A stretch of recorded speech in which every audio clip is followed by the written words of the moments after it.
10 লক্ষ টাকা পর্যন্ত শিক্ষা ঋণ দেবে সরকার, মিলবে 3% সুদ ছাড়াও উচ্চশিক্ষায় 10 লক্ষ টাকা পর্যন্ত ঋণ দেবে মোদির এনডিএ সরকার। মঙ্গলবার লোকসভায় 2024-25 আর্থিক বছরের সাধারণ বাজেটে ঘোষণা করেছেন কেন্দ্রীয় অর্থমন্ত্রী নির্মলা সীতারামন। প্রতি বছর 1 লক্ষ পড়ুয়াকে এক্ষেত্রে ঋণ দেবে কেন্দ্রীয় সরকার। মোট ঋণের 3% সুদ ছাড়াও মিলবে। তবে এই ঋণ প্রাপ্তির ক্ষেত্রে মানতে হবে শর্ত। একমাত্র দেশীয় শিক্ষা প্রতিষ্ঠানে উচ্চশিক্ষা করলে তবেই পাওয়া যাবে এহেন ঋণের পরিষেবা।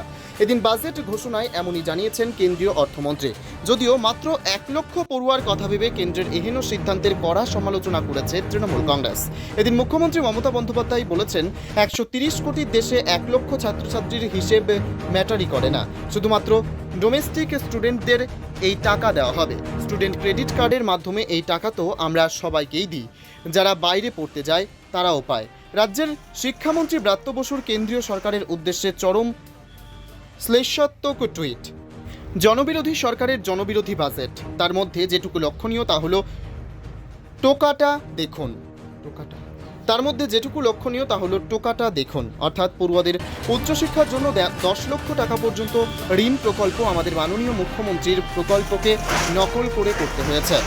তা টুকছেন টুকুন, আমাদের আপত্তি নেই, খালি ঋণ স্বীকারটুকু করার সাহস দেখালে ভালো হতো না?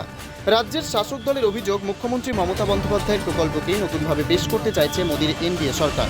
2024-25 অর্থবর্ষের বাজেটে স্কুল শিক্ষা খাতে অর্থ বরাদ্দের পরিমাণ বৃদ্ধি করেছে কেন্দ্র। স্কুল শিক্ষা দপ্তরের বাজেটে বরাদ্দ হয়েছে 73,008 কোটি 10 লক্ষ টাকা। 2023-24 অর্থবর্ষে এই খাতে সংশোধিত বাজেট ছিল 72,473 কোটি 80 লক্ষ টাকা। উচ্চশিক্ষায় এবারের বাজেট বরাদ্দের পরিমাণ 47,619 কোটি 77 লক্ষ টাকা। ইউজিসির অর্থ বরাদ্দের পরিমাণ 6,409 কোটি টাকা থেকে কমে হয়েছে 2,500 কোটি টাকা। কেন্দ্রীয় বিশ্ববিদ্যালয় খাতে বাজেট বরাদ্দের পরিমাণ 8,500 কোটি টাকা থেকে বেড়ে হয়েছে 9,302 কোটি 67 লক্ষ টাকা। এনসিআইটির বাজেট বেড়েছে সামান্যই 480 কোটি টাকা থেকে 510 কোটি টাকা। পিএম পোষণ প্রকল্পে বাজেট বরাদ্দের পরিমাণ 10,000 কোটি টাকা থেকে বৃদ্ধি পেয়েছে 12,467 কোটি 39 লক্ষ টাকা। পিএম শ্রী স্কুল প্রকল্পেও বেড়েছে বাজেট বরাদ্দের পরিমাণ 2,800 কোটি টাকা থেকে 6,050 কোটি টাকা। Only 50 meters from Palpara railway station and 1.5 kilometer from National Highway, Palishuri Supermarket Complex, the largest market complex in Nadia district. 1, 2, 3, 4 BHK flats starting from 11.99 lakhs. Instant bank loan. Book now.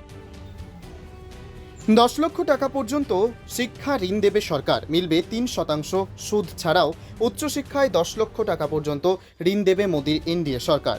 মঙ্গলবার লোকসভায় 2024-25 আর্থিক বছরের সাধারণ বাজেটে ঘোষণা করেছেন কেন্দ্রীয় অর্থমন্ত্রী নির্মলা সীতারামন। প্রতি বছর 1 লক্ষ পড়ুয়াকে এক্ষেত্রে ঋণ দেবে কেন্দ্রীয় সরকার। মোট ঋণের 3% সুদ ছাড়াও মিলবে। তবে এই ঋণ প্রাপ্তির ক্ষেত্রে মানতে হবে শর্ত। একমাত্র দেশীয় শিক্ষা প্রতিষ্ঠানে উচ্চশিক্ষা করলে তবেই পাওয়া যাবে এহেন ঋণের পরিষেবা। এদিন বাজেট ঘোষণায় এমনই জানিয়েছেন কেন্দ্রীয় অর্থমন্ত্রী।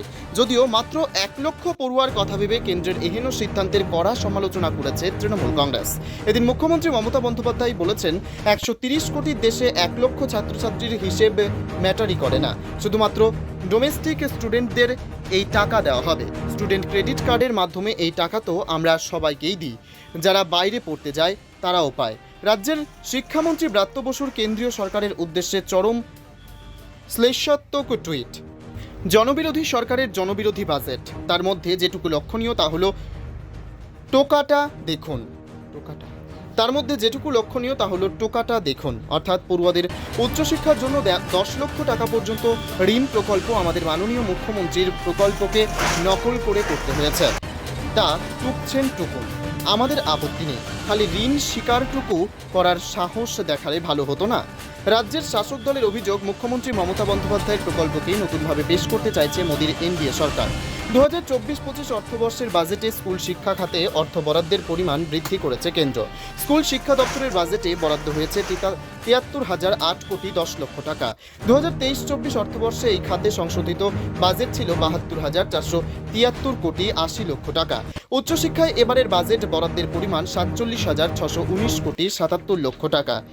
ইউজিসির অর্থ বরাদ্দের পরিমাণ 6,409 কোটি টাকা থেকে কমে হয়েছে 2,500 কোটি টাকা। কেন্দ্রীয় বিশ্ববিদ্যালয় খাতে বাজেট বরাদ্দের পরিমাণ 8,500 কোটি টাকা থেকে বেড়ে হয়েছে 9,302 কোটি 67 লক্ষ টাকা। এনসিআইটির বাজেট বেড়েছে সামান্যই 480 কোটি টাকা থেকে 510 কোটি টাকা। পিএম পোষণ প্রকল্পে বাজেট বরাদ্দের পরিমাণ 10,000 কোটি টাকা থেকে বৃদ্ধি পেয়েছে 12,467 কোটি 39 লক্ষ টাকা। পিএম শ্রী স্কুল প্রকল্পেও বেড়েছে বাজেট বরাদ্দের পরিমাণ 2,800 কোটি টাকা থেকে 6,050 কোটি টাকা। নদিয়ার সবথেকে বড় English medium school JRS public school প্রায় 35 বিঘা জমির ওপর গড়ে উঠেছে বিশাল ক্যাম্পাস। নার্সারি থেকে শুরু করে উচ্চ মাধ্যমিক, ITI college, law college, BEd college ভর্তি চলছে। JRS public. আপনি কোথায় ইনভেস্ট করবেন, কেন করবেন বুঝতে পারছেন না তো? সঠিক গাইডলাইন পেতে আজই আসুন নদিয়ার চাকদাতে নিবেদিতা প্রাইভেট লিমিটেডে। Nivedita private limited, marketing and distribution service. Balcony বা সিঁড়ির রেলিং, মডিউলার কিচেন বা ড্রয়িং রুম, এক কথায় আপনার স্বপ্নের বাড়িকে করে তুলুন আরো সুন্দর। Chakdah ply centre, gorgeous look বা কোয়ালিটি সবে 3 number 1 Chakdah ply centre. Chakdah ply centre, KBM, Chakdah, Nadia. হোমওয়ার্কটা করেছো? হ্যাঁ স্যার। এ বাবা, ভুল করেছো কেন? চোখে কেমন ঝাপসা দেখছি, লিখতে আর পড়তে খুব সমস্যা হচ্ছে। চাকদার মডার্ন অপটিক্স থেকে ভালো চোখের ডাক্তার দেখিয়ে নাও। প্রতিদিন প্রকৃত চোখের ডাক্তার ও দৃষ্টি বিশেষজ্ঞ মডার্ন অপটিক্স চাকদহে। স্যামসাং, জিও, রিয়েলমি, নদিয়ার একমাত্র অথরাইজড ডিস্ট্রিবিউটর ঘোষ কমিউনিকেশন, থানার মোড়, চাকদা, নদিয়া। নদিয়া জেলার সবথেকে বড় বিল্ডার্স চাকদার মা মনসা বিল্ডার্স, রড ও সিমেন্টের পাইকারি ও খুচরো বিক্রেতা। মা মনসা বিল্ডার্স, পদ্মবিলা, চাকদা, নদিয়া। রড কেনাকাটায় থাকছে ডিসকাউন্ট অফার। মা মনসা বিল্ডার্স।